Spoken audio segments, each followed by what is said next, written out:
All right, let's get our other Facebook groups in here before it's officially time to go. All right, boom and boom. All right, welcome in, welcome in. It is Monday morning, the 15th of May, and it's time for an episode of Broncos for Breakfast. I am Nick Kendell and joined by, as always, in the morning, Scott Kennedy. Scott, how you doing out there? Is it as hot out in Atlanta as it is out here in Seattle? It's starting to warm up a little bit. It was find the shade this weekend at the sporting events, that's for sure. Yeah, it's hot and humid here. We got some crazy thunderstorms, I guess. I think Eric is in the Seattle airport right now on a way to a wedding, and he's complaining, saying it's hot and humid, and I blame Nick. So that's fair. It's Man, it's when you're leaving Alaska, what's not hot and humid? that's true, but it's like August weather right now out Yeah. here in Seattle, so it's a little concerning. I think yesterday was the hottest May 14th in Seattle history, and today's going to be the hottest May 15th in Seattle history. But looks like it'll get a little cooler again after that. So holding on. The pets, I will say though, not a big fan. It's a little too hot for them, hanging out in the basement for a while yesterday. But enough about us. Everyone, let's say hello to some folks coming in here. It's going to be with this season pretty much over. A lot of the content and whatnot slowing down. We're going to keep these shows a little bit shorter. I think next week will be our last Monday show for a good bit. But we're going to hang out with you guys today and next Monday and obviously Tuesday and Thursday as well. But let's say hello to some people in the chat here. Kevin Gray saying morning Broncos country. Nick and Scott. Big Mile has salute to all Broncos country. Denver Broncos for life. Good to see you. Got a guy, Jeremy. He was over in the other show. Now he's here with us saying morning boys. Even without the Broncos having a first and second round pick, I feel better about our draft than past years. It feels like we got quality over quantity.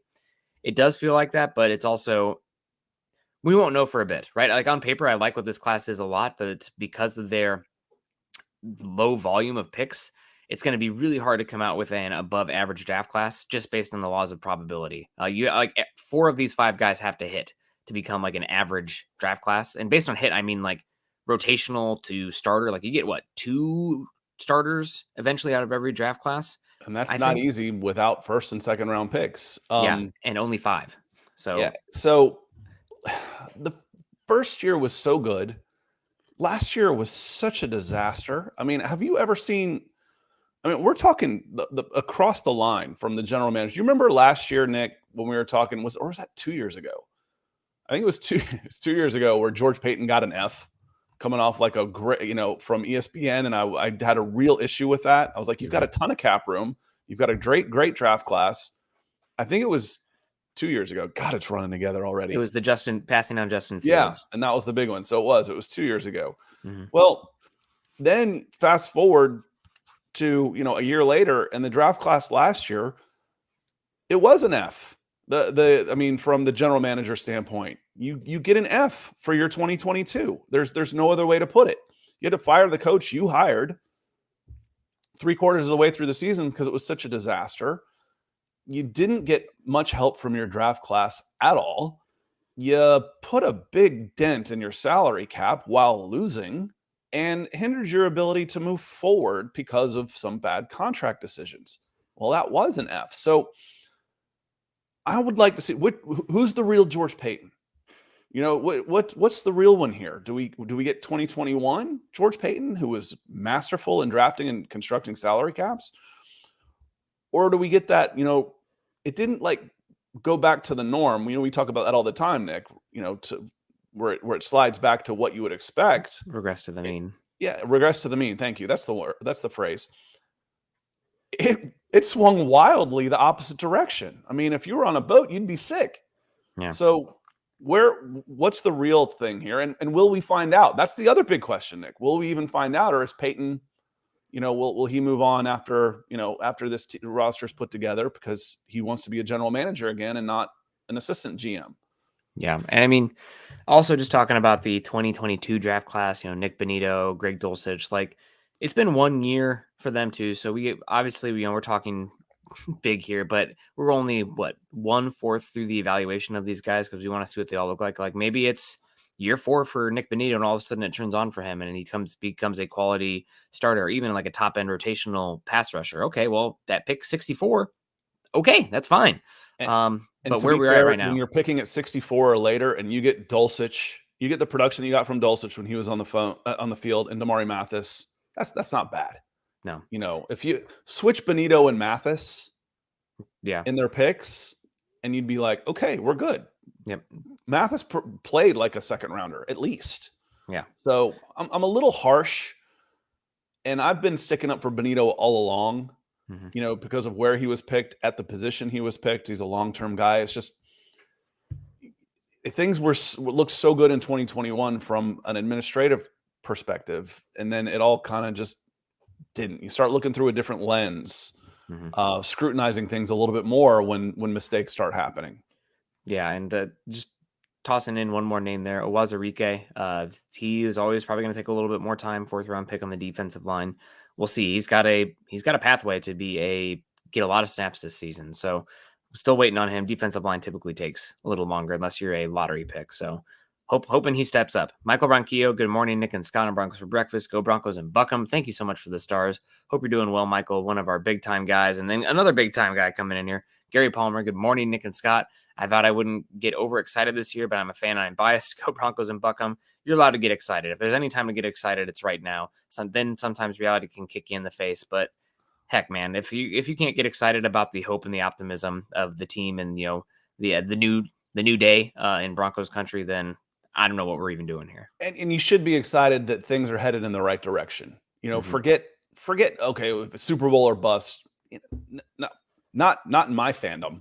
I'll tell you that much. Not growing up in Atlanta sports, where there was basically one championship in my lifetime, the Atlanta Braves 1995. That was it. It was progression. So I don't want you to lower your expectations down to Atlanta sports level.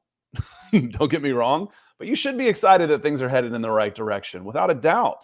That not necessarily light at the end of the tunnel, because it's a long tunnel, but we've seen, as inept as this team should ever be, they might have to regress from a talent perspective a little bit to clean up some messes in contract situations, to help rebuild. But you feel like you got the right architects and the engineers and the construction people in there to rebuild the team in a positive way. You should be excited. You should absolutely be excited about the direction this team is headed and who's in charge, and looking forward to watching competitive, competent football, and not want to just shake your head and say, yeah, I'm a Broncos fan. I know, I watched, which is how I feel with Chelsea right now. Smack my face or whatever that you said.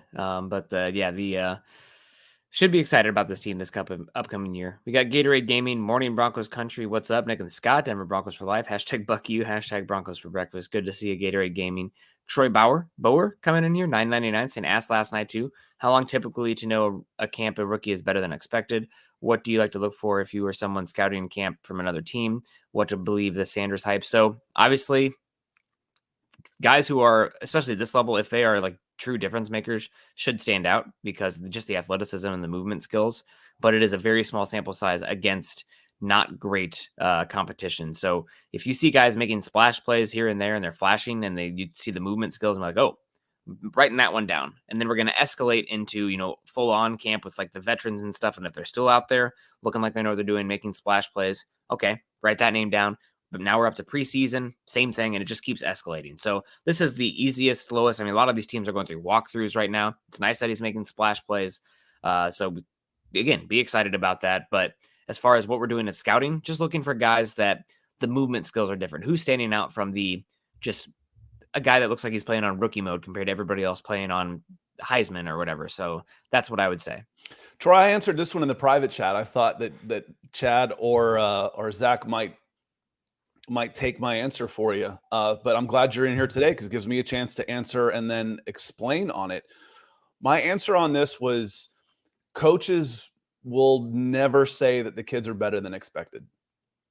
Never say never, but very rarely, because they want credit for evaluating and picking them. So if they get that question, is Drew Sanders better than you expected?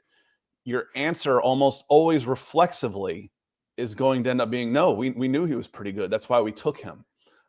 We took him because he had great tools. And, we picked him in a non-premium spot. They won't say that, but we picked him at inside linebacker because we knew the things that he could come in and do. So you rarely hear them say that. Now, outsiders will talk about how they outplayed their draft slot. When do you start knowing that That's going to take a few games. And even then, it could end up taking a second season. As you know, that it's called the sophomore slump for a reason, as teams start finding out. But right now, with position specific, when you start talking shorts and t-shirts, linebackers and running backs, you don't know anything. You really don't. You can get an idea for athleticism, which you already knew. He was one of the most athletic players in this draft, specifically Drew Sanders. But with those guys, and you can get an idea on coverage, but until the pads come on and the lights come on and there's 80,000 Broncos fans in the stands, you really don't know yet. And then as the season wears on, you'll get a pretty good idea. I think it's a great question, though, Troy. Appreciate it and all the support you've been showing us. Yeah, and a linebacker, I mean, with the linebacker position, even though it's still, not going full speed in that, is he out of position constantly? Like even if he's a great athlete, if he is slow processing it all or takes one wrong step, I don't care if you're not the best athlete. That's going to be an issue for you. So the fact that he's out there looks smooth and confident and in the right spot this early is a good sign for somebody entering their second season in a position change. So it's good. And I will push back just a tiny bit. I don't think he's an incredible athlete. Watching the tape, like there's ones where it's like, okay, this is not Micah Parsons. This is not Devin White, but he went 67 overall. Like his Ross, I think, is just That's what I was good. about to look up. I was going to say relative to what's his Ross relative to being a third round pick? I think it's pretty good, but linebacker's a weird one when they're not the pass rushers. But he's not like an incredible, exceptional athlete, at least on tape either. He's very good, but not somebody who's one of the top athletes at the position in the game. I think he's probably in like 9 flat in the Ross. Yeah, so you're talking 6'4", 235 with a 4.38 shuttle, 10-yard split of 8, vertical jump of 37 inches at 6'4", 235.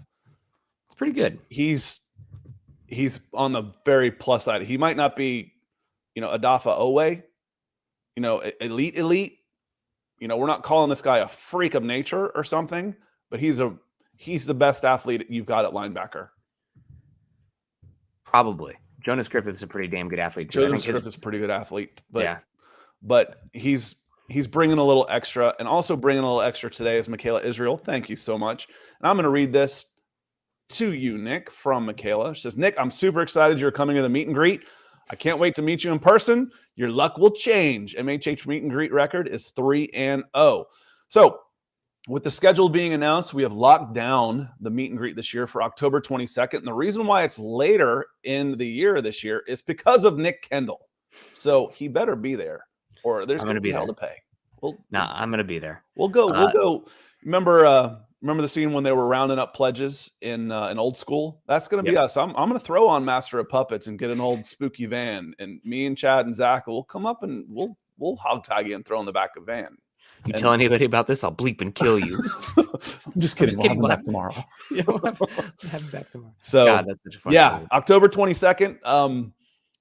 I can't ever commit to anything for 100%, but I'm like, unless something comes up that's unavoidable, I'm planning on being there too. So not that anybody really cares, but I'll be there again. I had a great time last year. I'm excited. My sister lives out there as well. It's going to be around her birthday, and when Chad wanted to do it, I'm like, I got a group together, and we're going to be in Airbnb up in the North Cascades doing like some crazy hikes. I can't. Already paid all the money. We're in on that. So October 22nd, I will be there, barring death, tragedy, something like that. Something that's like what was that? Just don't put that out there. Just don't. Yeah, I'm just saying, like, it would take something serious to occur where I have other obligations and stuff. So I'll be there. But Steve McMahon, I'll have a freshman in high school then. Woof. Yeah, it's welcome 2023. Steve coming in, so you all stop worrying about the picks because we have a real head coach now. I mean, having a real head coach helps a lot, but I come from I think it was even Bill Walsh who said this. It's not about the X's and O's. It's about the Jimmies and Joes. So there's never been a Hall of Fame coach who didn't also have Hall of Fame players. So the picks matter, but having the coach matters too. That said, when I saw this comment from Steve, I was like, it's almost as if someone should make the argument that a first-round pick is worth an elite coach. Depends where the first-round pick is. No, it doesn't. I'd rather have Caleb Williams than the coach or the lottery pick quarterback. Maybe. Because then I get I've said there's maybe a half a dozen in the history of this game that you would trade for a Hall of Fame coach. And again, like you said, you usually pair up one another, Mhm. chicken of the egg, but they also attract one another. I Mhm. want to go play for this guy, or I am a good coach, so I drafted this guy as well. Not every Hall of Fame quarterback was a top 5 pick. So there's more to it as well. So, but yes, a first round pick in the late 30s in the 2022 draft, or the late 20s, that's a 2023. no brainer. That was an absolute no brainer. You make that trade. It means he's going to improve 53 guys, Mm. 69 if you count 53. Yeah, 16 on the practice squad. He's going to improve 70 guys on the team. I mean, more Where than that, more the coaches as well. I mean, they talk about him coming in and he's like coming in and touching the rally towel, being like, I don't like the fabric of this one. We need to have more high quality fabric of the towels in the stands. Otherwise they're going to rip apart. I mean, that's like crazy level of control there, type A. But no, I agree with you there. I still kind of push back a little bit because the opportunity cost on the coach is different. Where let's say like the Broncos last year, they took Nathaniel Hackett, you lost a season, but it's not like you blew a number 1 overall pick. You're right back in the same pool next season as well. So it's just there's only so many picks. But I agree with you that pick, what was it, 29 this year, 27 for Sean Payton? you keep Sayonara. you That's keep fine. Pat Surtain and Nathaniel Hackett, and I'll take Sean Payton, and I'm going to whip your ass. But It's then I can just fire that Hackett the easy. very next season and get a It's coach in that there. it's that easy. It's that simple. It I don't know. really is. You've had Patrick Surtain will never be more valuable to your team than he was last year from a cost perspective and from a premium position, and you won 5 games. The Okay, let's coach is what's going to matter over a singular player unless you happen to hit on an all-time quarterback. And even then, let's go look at that and we'll find Phillip Rivers and Matt Ryan in those top 10 statistics. Mhm. The franchise and coach matters more than a pick in the freaking 28s. I agree, but just to put, God, we could have a whole episode on this. First, Philip Hogginson saying, "Morning, guys. Good to see you." You put both on the open market right now. Who's going to get more in return? Who has more value Between Pat Surtain or Sean Payton, on for draft picks? Let's say both are available for draft picks right now. Who's going to get more return? you will be able to get more draft picks for Pat Surtain, And why is that? because the team that would trade him would already have a competent coach. Maybe, yeah, that's that's possible. It's that you have a clean slate if you move on. Like right now, the Broncos missing last season. We're right back here for Sean Oh, Payton. sorry, I forgot to say hello. I showed it, but I forgot to say hello. Yeah, but yeah, thank you. No, you showed it. We said hello to I Philip. showed it, but I didn't say hello to Philip. So hello, Okay. Philip Hogginson. As Nick and I are getting into this, a first-round draft pick for Sean Payton for this team was a In this no-brainer. draft at this spot. Yeah, I agree. I'm glad they didn't give up their future first, though. But thank you so much, Philip. We appreciate you. Want to say hello to some more people coming in here. Stuart Sanchez, morning. Dave Glassman with the hearts. Good to see you. Gary came in earlier, but good to see you, Gary. I got our guy David Yukin, almost 90 here in Florida. Woof. At least you have AC, I'm sure. Bama X, good morning, Broncos country. Good to see you. Kevin Gray, morning to you. We got Lance coming in saying top of the morning, fellas. Hope you're doing well, Lance. Hopefully I didn't freeze here. Scott froze on my end. We got Donald Willison coming in saying good morning, Nick and Scott. Good to see you, Donald. Hope you're doing well. And also we got Steve McMahon saying, anyone think about picking Williams when they did? Is he talking about Javonte Williams here, or who's the Williams Yeah, here? he's the only Williams I could think of when we were talking about last. That was 2 years ago draft. It's crazy that how connected the Broncos and Falcons have been since Nick and I have been doing this together, doing Broncos and Falcons, and that was a pick that they traded with the Falcons to go up and get Javonte Williams. Solid pick. Mm-hmm. I think it has worked out well for right now for both teams to a certain extent. The Falcons needed, at first I was thinking, Richie Grant needed a little time at safety. That's who they took. And then they got Drew Dahlman at center with that pick. Well, that's 2 starters right now going into their 3rd year. So Yep. it was, and then Javonte Williams looked awesome until he gets hurt. But that also, Nick, that also goes back to we had a comment. It says that guys that are draft guys, like you and I are draft guys, so they never want to, what was it again? They never want to give up picks because they always think they're going to hit. They want more picks because they think they're going to hit on them and get more players. I'm like, actually, it's completely the opposite.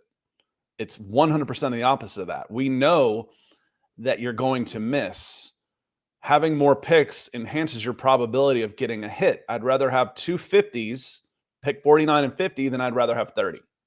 I've got a better probability of getting an impact player with 2 picks at 49 and 50 than I would at 30. So draft guys should also be mathematics guys, and it's simple probability on this. Now there are exceptions, of course. When I'm looking at that 2021 draft, with the quarterbacks, with Micah Parsons, Pat Surtain, Kyle Pitts, Jamar Chase, I'm not coming out of the top 10 unless you offer me 3 first-round picks like the 49ers did to the Dolphins. Then it's going to be really expensive. So there's exceptions to everything. We have our guidelines, but you can't be completely rigid in this. Yeah. Dom coming in. Good morning. Good to see you, Dom. Benjamin Flores. Morning from the sauna men. Well, hopefully your phone doesn't get damaged. Pete Middleton saying, I remember how excited Broncos country was about our 5th rounder, Jamar Johnson, only for him to become nothing. Are we overhyping some of these picks? Sure. And that's the reason that you can be excited now, but you got to see how it plays out. Tyler Brooks coming in saying, good morning, Pope Nick, and Deacon Scott. Was there chimney? Was it the chimney blowing white out there? What's going on? Eli coming in saying, I saw many games Sanders last year and he was all over the ball all game. Trust me, he will shine big time. I hope so. I'm excited to see him. Jeremy talking about me going to the game, so I'll be burning sage around Nick. Yeah, I'm bad luck with the games. I think I'm 0-9 or something. But God, if we lose, Nick gets beat to death by Homie the clown. Homie don't play that. Well, I really hope that that's not the case. I'm gonna have to slide out there at the end or something, but it'll be fun. I think my brother-in-law might be going to, but he's a Packer fan, so you guys. I believe much more in your streak than my 2-0 streak. I'll tell you that. The 0-9 is a freaking curse. I've got anybody that's ever played a role-playing game, you get certain attributes, strength, intelligence, charisma. My luck score is 1. That one I was not blessed with my attributes. My luck is bad. It's bad. I mean, you seem to have 2 pretty good kids and a pretty great wife too. So there's some exactly. Those are all good things. But when we come to games of chance, flip a coin. I'm going to miss 2/3 of them. It's 50-50. My Heine. Mine's more like 1 in 4 on 50-50 chances. So, but yeah, other things. Hopefully we'll have some good luck. That's why I said the luck score is pretty poor. The chance, that's definitely one of the ones I can fall out or something. But J.R. Kaepernick saying, morning, gents, good to see you. Peter also said hello in Cambodia, good evening there. And also Chase saying, I remember people hating on the Javonte pick. I didn't love trading up for a running back personally because that was what they give up, an early 4th. I really think it was a 4th because that pick turned into they traded down and the Falcons took Richie Grant, safety, and then they got Drew Dahlman in the 4th. So they got their starting center and a starting safety for Javonte Williams. Those early 4th round picks are valuable. I don't really love giving them up. That's one of the reasons the Marvin Mims one, I was a little bit like, man, probably could have gotten a good player there, but it is what it is. You just got to hit. Zach Powers, morning. Good to see you. Hope you're doing well. Dave from Georgia saying, good morning, Broncos country. And our guy Lance saying, what up, guys? I think Art Green is going to take someone's spot. I don't think he'll take a starting spot, but he definitely could make the roster as an athlete. And just getting back to it. So yeah, apparently Drew Sanders had a heck of a rookie minicamp all over the field at a pick 6, sideline to sideline ability. Now, granted, it's early. It's not the same physicality, run game and whatnot that you see, even though there's been a lot of talk about Sean Payton and the tackling, the more physical. It's hard to match or replicate that in rookie minicamp, OTAs or whatever that you will see in preseason and regular season or whatnot. But the fact that Drew Sanders was out there making plays and coverage and out there being a wrecking ball this early and standing out, I think is a great thing. And I'm really curious to see how it works out because, Josie Jewell is the green dot wearer. They really need him out there for calling the defense and the structure of the defense. They gave Alex Singleton a pretty big contract to come back. Is there a chance Drew Sanders picks one of these guys off, even though they're pretty far ahead in him in terms of the politics and experience and identity of the defense? I think there's reason to believe you can see them a lot, even if it's in packages. We talk about starters this, starters that. So if you look at the snap counts, Josie Jewell and Alex Singleton were playing 100% of the snaps on defense. And we don't want that, so pick him off. No, in a base package, those guys should probably be your starters. That said, there should be a much heavier rotation where Drew Sanders is in there. And we just got done talking about linebackers and running backs it's hard to get a read on how they're playing because they can't hit. That said, one of the questions around Drew Sanders, Nick, was his ability to read and be in the right place. And if you're making interceptions and stuff on that, your first reads are pretty good. That's a good start. We want him to be, we've got guys that'll stop the run. We want him to be a weapon in the pass rush. We want him to be a weapon in pass coverage, third downs. So far, so good. And this isn't even really getting into the special teams aspect of Drew Sanders, which was one of the first things that they brought up when talking about him in that post day 2 press conference. So there's going to be a role in a lot of snaps. And Broncos country, I challenge thee to not sleep on special teams, because Lord knows the Broncos are not doing that. They've emphasized it a lot this season. So hopefully Drew Sanders, even if he's not seeing the field as a starter full-time on the defensive side of the ball, he's going to see a lot of snaps, like you said, Scott, because special teams matters, and Broncos have been dreadful there. So hopefully that's one thing that we can get excited about. Keith Brugman saying good morning. With our recent signings, how does the quarterback room shake out? Jarrett Stidham's still the guy. Ben DeNucci has a chance to make the roster. We'll see. So the Broncos signed former XFL standout Ben DeNucci. Had a pretty good time out there in the XFL recently. But I don't even know. Did he win MVP? He was a pretty good quarterback out there for, I can't remember what team. But yeah, Broncos, I still think it's probably a 2 quarterback active roster, with another one being on the practice squad. Obviously, you need 3 for all the reps and stuff. But seems like DeNucci's the guy who's stepping up there for that third one. And you've got to cut a guy to make the practice squad. That's the thing. So we talk about this. Oh, he'll probably be stashed on the practice squad. Well, you've got to waive him first. Yeah. So you've got to submit him to the waiver wire process. Now, that said, there were only like a dozen players that changed hands after the cuts. Most of the guys keep their players in-house. So when you cut down from 90, and they may have changed the rules this year where it was like 90 to 88 to 85 to 53. I'm not sure they have those step cuts again this year. Either way, when those big cuts happen, you're like, okay, who's available on this team, this team? Almost every team re-signs the guys they had in camp. So it's not a definite, but don't worry about it. If it's like, okay, well, Ben DeNucci was cut. They can bring him back. They can absolutely bring him back. We talked a little bit about that with Jacob Martin. Sorry to change the subject on here. Jacob Martin is still a real possibility to come back to this team, just not on the contract he was making before. That was one thing we felt good about in going in. That's how I've put it out there before, was Graham Glasgow is not playing on this contract for the Denver Broncos. He came back. He changed his contract. Jacob Martin could be back. Ben DeNucci could be a practice squad guy. I think Jarrett Guarantano's probably in a little bit of trouble, Nick. Yeah. Yep, that's the one that stands out to me. And Ben DeNucci, it'd be great if you waive him and he's on the practice squad, but you talked about it. Well, then he has to go through waivers. If somebody picks him up after that, then there's another Ben DeNucci-ish kind of player out there. I'm not going to sweat it too much about that. And as you said, a lot of times people are like, oh my God, we waived this guy. There's no way he's going to make it. It was, I think Netani Moody last year was one we talked a lot about after preseason. It's like, oh man, can't do that. And then he winds up back on the Broncos practice squad. He's only picked up after he has a pretty good standout in the regular season. But he did get signed off the practice squad. So you do internal scouting like that is very important to know. I don't know how much he played when he went on there, but you're scouring other teams' practice squads. Broncos got a starter off of someone's practice squad last year, Nick. Yep.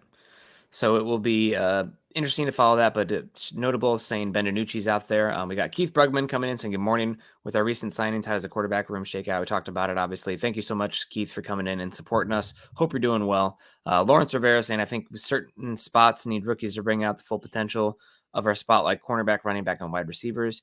I want young speed with some vets don't have anymore. Yeah, I think cornerbacks and running back, especially, those are young man positions. A lot of times, especially like running back after their first contract, it's pretty scary. Cornerback, you get about 2 years into that second contract, 3 years in that second contract, and then it's like, not the same anymore. Kind of we've seen that with like Jalen Ramsey. I mean, typically cornerbacks, they don't age super gracefully because it's such a reactionary, quick twitch position. So those are 2 spots. Wide receivers, though, I'll push back a little bit.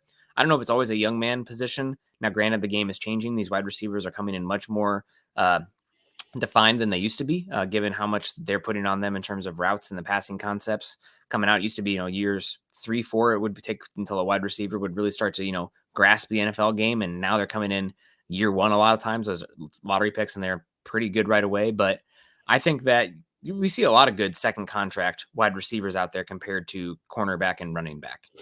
So I want to play off this one a little bit, Lawrence, with some scouting philosophy. I've always said that skill players are born, linemen are built. So you just mentioned the skill of skill players, where it's pure athleticism in a lot of aspects. Cornerback is one of the most athletic positions in the world sports as an NFL quarterback. I would put an NFL quarterback room against, as far as pure athleticism goes, against any sport in the world, anytime. Running backs are good too, wide receivers. So you're talking about guys that are just born blessed with physical athleticism. That starts to wane a little bit. So that was what Nick was saying. As you hit 28 or so, 29, 30, depending on the wear and tear, especially at running back, that can start to drop off a little bit. You start losing a step at cornerback, you've got problems. Linemen, on the other hand, that's a strength position. Strength goes on well until your late 40s before it starts to come off. And a real prime for a lineman could be 28 to 35 years old.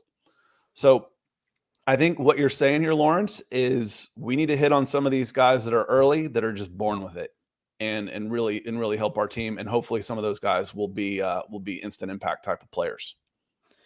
Yeah, missing out on running backs, a little bit of a bummer in this last draft. It was one of the reasons also I was a little bit, trading up for Mims. I'm excited about Mims, and we should talk about him here in a second because he also apparently was a standout in rookie minicamp. But he, Broncos missed on a number of running backs that could have been available there in the fourth round that could have been pretty big contributors to this room, given the depth of this class. Matt Ryan to CBS says Bama X. Well, good for him. I still remember there was a Sports Illustrated article when I was in high school about the most symmetrical faces in the NFL or something, and Matt Ryan was number one, so he's considered the most beautiful football player or something because of his face symmetry or something. So shout out to Matt Ryan, a face Matt for Ryan TV, I doesn't guess. have a bad side. Yeah, exactly. The most symmetrical face for CBS. He can sit on the left or the right. That's really good for the Colts, I'll tell you that. Yeah, because they'll get some cap relief for that. A good bit, like about $10-13 million of cap relief with him retiring. Good for them. That's great to hear.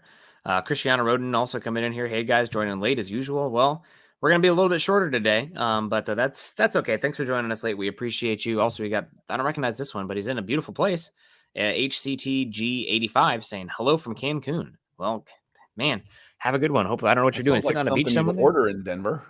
Yeah, that's God, I've never been to Mexico. That's on the list. I'm not really much of a sit back, drink, resort vacation type. I like to go do things. I'm very much it's 6 a.m. Let's go on the hike now. It's like, I want to sleep. Well, no, it's funny you mentioned that because I did go to Mexico and I was 22, which was when I was in a run around and drink and sleep on the beach and get run over by cabs. And it's happened to everybody once, right? It's cliche for a reason. I'm too old for that these days. I feel like what's his face in was it Lethal Weapon? I'm getting too damn old for this blank. But anyway, Marvin Mims, he had a really stand out as well.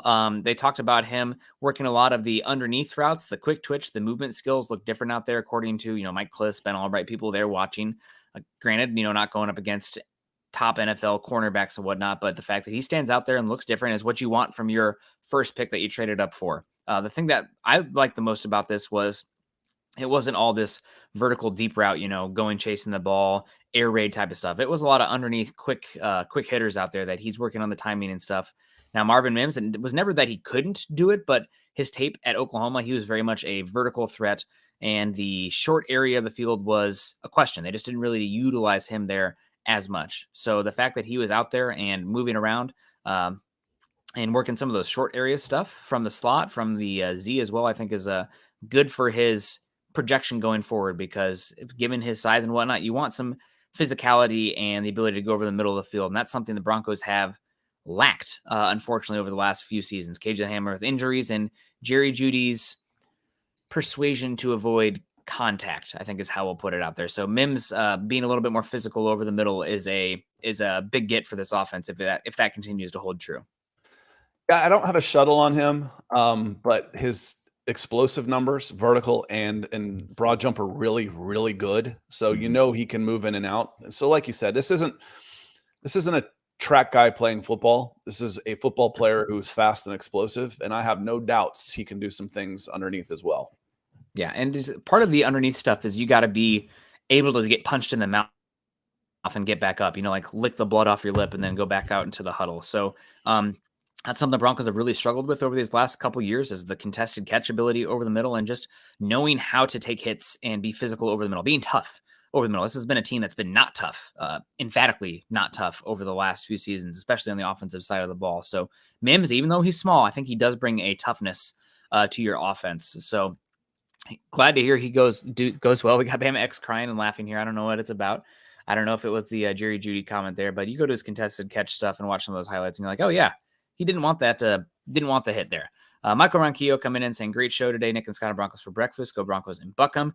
We will be wrapping up here pretty soon. So if you got any questions or super chats, get at us. Cristiano says, does Mim have a run blocking history? He's not Jonathan Mingo out there at 6'2", 230 pounds, so he's never going to be an overwhelming blocker, but he wants to go out there and block.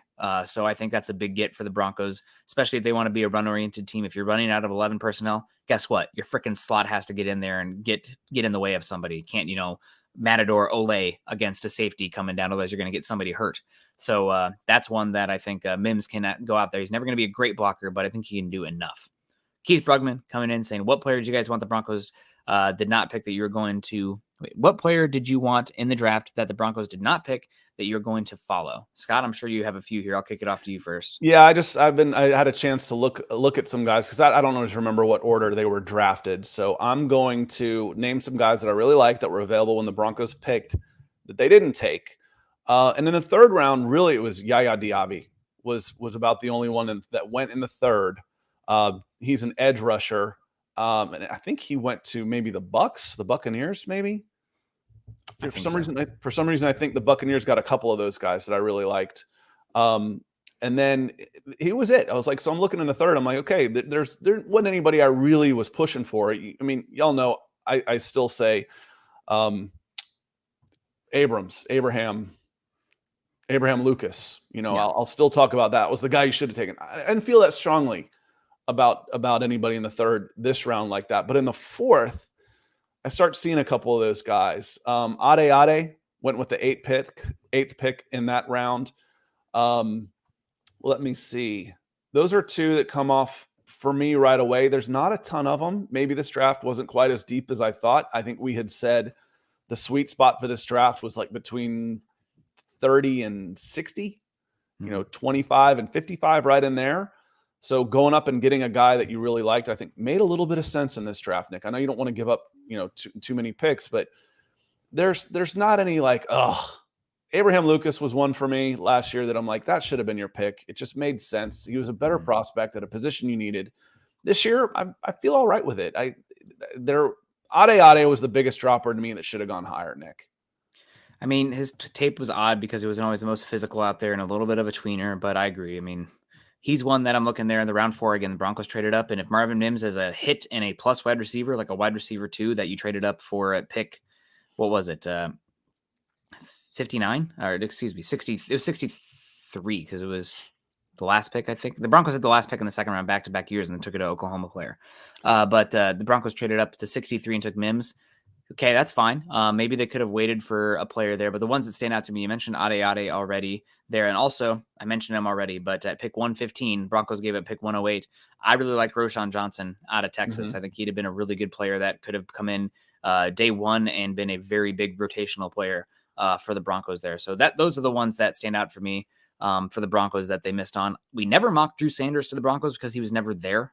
So I don't have any, issues with that one at all. I guess if you didn't end up trading up for Mims, who are you taking in that situation? Maybe Zach Harrison, as Cristiano mentions here.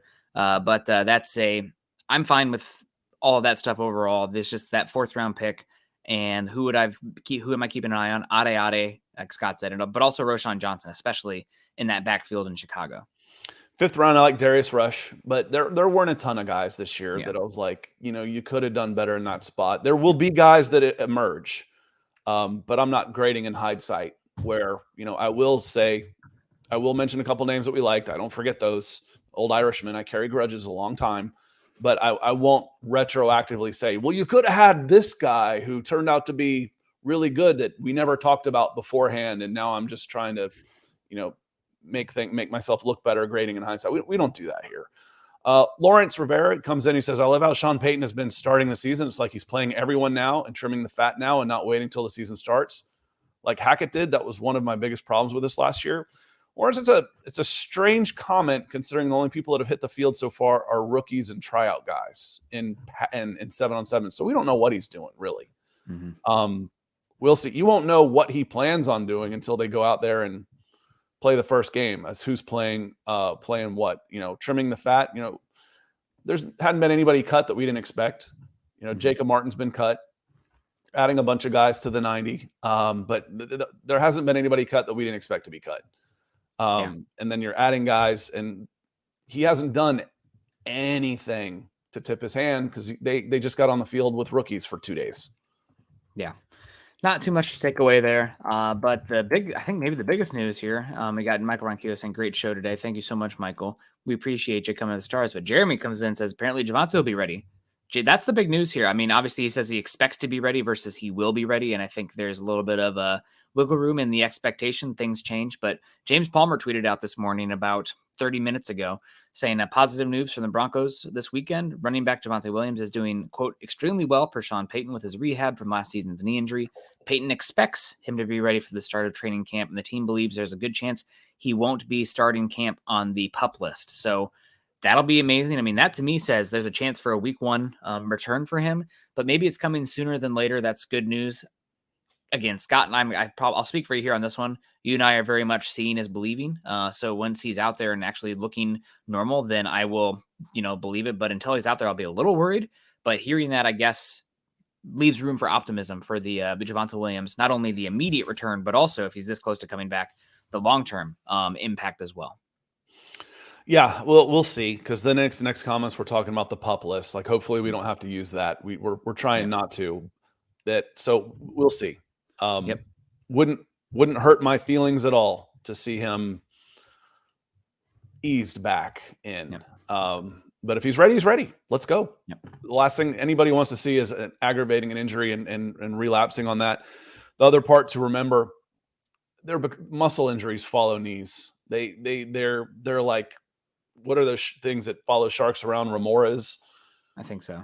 Yeah. Anyway, they're muscle injuries because everything you're doing with your knee is not game action. So all the side to side movement and all of that stuff that you can't do, and your muscles around your knee and your legs and the stuff, they don't get the work that they normally would. And I swear to God, hamstrings follow knees. They just do. So take your time, ease back in. Let's get some early wins, and then it's like having a new signing back half of the season. Yeah. So hopefully he's healthy. It'd be great if he was there, because he could totally change the identity of this offense going forward, because they need some help in the run game playmaking department now that they built some of the infrastructure around it. But now you got to have that guy that can take them to the next level. And I think P. Ryan is much more of a compliment than somebody you want to lean on too heavily. But for a few games early on, I think he can be that guy. So we'll wait and see. I mean, gosh, hopefully it's well. I think last season I talked about it. What was the biggest injury the Broncos had in the entire season? For me, I said it was Javonte Williams, because they're a team that needed to force teams out of 2 high safety shells and give Russell Wilson some open 3-pointers, I guess is the way I'll put it. Like that, having a really good running back is like having a great post presence. They create space for other players, or a good run game more so than the running back. And you need the running back to have a good run game still. So I hopefully he'll come back and be healthy. And that's one I'm probably the biggest storyline going forward now that we'll see it when we believe it. But first, we got Keith coming in here saying Broncos for breakfast is like that trucker's breakfast at a truck stop restaurant. Everything's on the plate and you'll leave satisfied. Well, hopefully we don't make you have to go to the bathroom, 20 minutes afterwards for an emergency pit stop from that. I was thinking cheap and greasy. Yeah, exactly. And then your stomach's upset, but no, I appreciate you. I at the Waffle House, man. If I go to a restaurant and you start talking to me about presentation, I'm in the wrong freaking place. I don't want to drop $100 on dinner and then have to go to the Waffle House to be full. Yeah. I do like a good brunch spot. Good brunch spot still here and there. Like good breakfast. This is Broncos for breakfast. Yeah. I said, oh, what a lovely presentation. Dude, I'm in the wrong freaking place. It's a vapor. You're taking it's egg vapor. God, it's really good. So that'll be $20. What do we eat? Yeah, there's it's kind of weird. Brunch isn't like as big of a thing out here in Seattle, I think, because a lot of people are out hiking or doing things in the morning on the weekends, being active. But still a good time. Those drag brunch shows are pretty fun too. But guys, we got to probably wrap it on up here. it's almost that time, and we're going to be shorter. There's only one more Monday at Broncos for Breakfast after this one, but we appreciate you guys coming in. Yeah, just next week, and then it's Memorial Day, so we'll be out and on our summer schedule. So appreciate everybody coming in. Make sure you're following Scott and I on Twitter. Scott is at Scott Kennedy. I'm at Nick Kendell MHH. Also, make sure you're following us at Mile High Huddle and BFB_pod. If you're still on Facebook, make sure you're on Facebook joining us. Facebook.com/Mile High Huddle and Facebook.com/Mile High Huddle pod. I checked Apple Podcasts the other day, and you guys are slacking a little bit. We need to get some reviews in there, some 5-star ones and reviews in there. I appreciated the shout out saying they enjoyed. Nick seemed like a fun, just normal dude. I got you guys fooled, I guess. I don't know, but I appreciate the nice comment out there that was not about my internet or camera. So we will take that. Your hair. Or wait, yep. Nick's forehead's as big as Scott's. You just wear a hat all the time. Yeah, that's a big one. Yeah, it's the leave us a 5-star rating for the 5 heads. That's the way out there. I can do that too. If I ever get a receding hairline, I'm in trouble. But don't worry. If you guys want the hair show, then come in Tuesday evening because 5 a.m. is too early to wake up and take a shower and do the hair for a morning show. And I have merch, Broncos for Breakfast merch that I can be rocking. So appreciate that. And of course, as the ticker says underneath here, please subscribe, like, and share over on YouTube. We will be back again live tomorrow.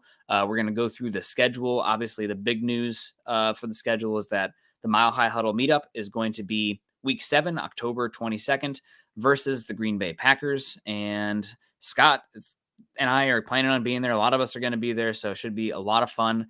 My sister's out there, so maybe I'll even head out a little earlier to go hang out with her as well. So it'll be a good time, and it'll be nice to meet a lot of people. I'm curious to see what everybody looks like in person because I've only ever met. We're trying to get Chad to book a gig for Bridge the Gap for Saturday night, which would be kind of cool. So we could have like a Broncos for a Mile High Huddle party at a bar with live entertainment. It just happens to be the head of MHH is the live entertainment. I think that'd be pretty cool. So the meet and greet could be a pre-meet and greet at the show, play some songs, hang out, have some drink, and then go to the game on Sunday. I was like, I would come in early for that. Otherwise, I'll probably roll in Sunday morning. God, if Chad does that, we have to come up with maybe make T-shirts of just his giant head on it or something. They already have those. Just with Chad? Okay. I just no, they've got the football priest shirt. No, I just want one that we make personally of just Chad's head. Or maybe each of us have half of Chad's head, and then we come together with our shirts. Unban Chad's shiny marble. Yeah, that's we could do that as well. That could be our jerseys, actually. I think he took one too many shots at Chad, and Chad said, "Nope." Yep. See ya. Yep. Well, we'll get to see that shiny marble in person. We'll get to hang out as well. But appreciate everybody coming in. Scott, any final thoughts before we wrap it on up? Obviously, asking about the summer schedule. Summer schedule is going to be pretty much the same, except it's not going to be Mondays. So Tuesday, Wednesday, Thursday, we will still be here. Yeah, and then we're still on. We might adjust the other shows we do on our channel, but we'll still be around. We'll be around plenty. So there always seems stuff to talk about. That's for sure. And then, unfortunately, we get off track a little bit. So apologies for those that say, "Why are they talking about breakfast?" Well, it is Broncos for Breakfast. I'll live with own, but I don't care what you think about Star Wars, Scott. Yeah, I understand that. I apologize when I go off on tangents. I think that's the difference between maybe Gen X and millennial / Gen Z, because podcast, you listen to the podcast at first for the information about the content, but then you get to know the hosts, and it's much more enjoyable about just the silly stuff that they get into, the tangents. It becomes bits, and that's part of the personality, part of the community is these tangents. Yeah, there was somebody, I stopped listening to 680 The Fan because they said I just called it guy talk radio. And I didn't want to listen to guy talk radio. Maybe I just didn't like the guys. See, yeah, I enjoy the personality in there, but it'll always come back Broncos. And yeah, guys, we appreciate you. We will see you again soon. Tomorrow morning, we're going to talk about the schedule, maybe a little bit more about the MHH meetup out there on Week 7. But until then, you guys have a great one. Make sure you continue to choose kindness and compassion. And as always, go Broncos.